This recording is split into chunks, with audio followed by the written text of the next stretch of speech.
Hello mga ka-fam! So dahil it's Saturday, it's laundry day. So ayan, kita nyo naman, ang dami naming labay ng asawa ko.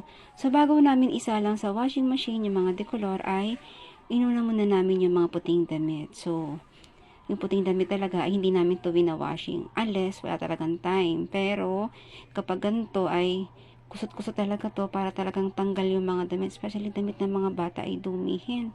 So para tanggal yung libag at mga stains ay talagang kinukusot namin. And then usually kapag ang asawa ko ang nagwa-washing ng mga damit, ako naman ang nagbabanlaw. So ganun talagang buhay may asawa, kailangan lagi nagtutulungan sa hirap man at sa ginhawa. O di ba? Sa dami ng labahin ay napapahugot ka talaga. So ayun, kayo guys, anong ginagawa nyo ngayong Saturday?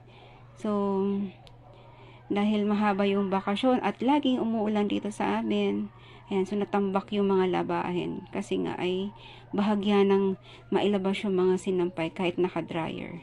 So yun lang guys, maya maya ako matapos nito. Bye bye!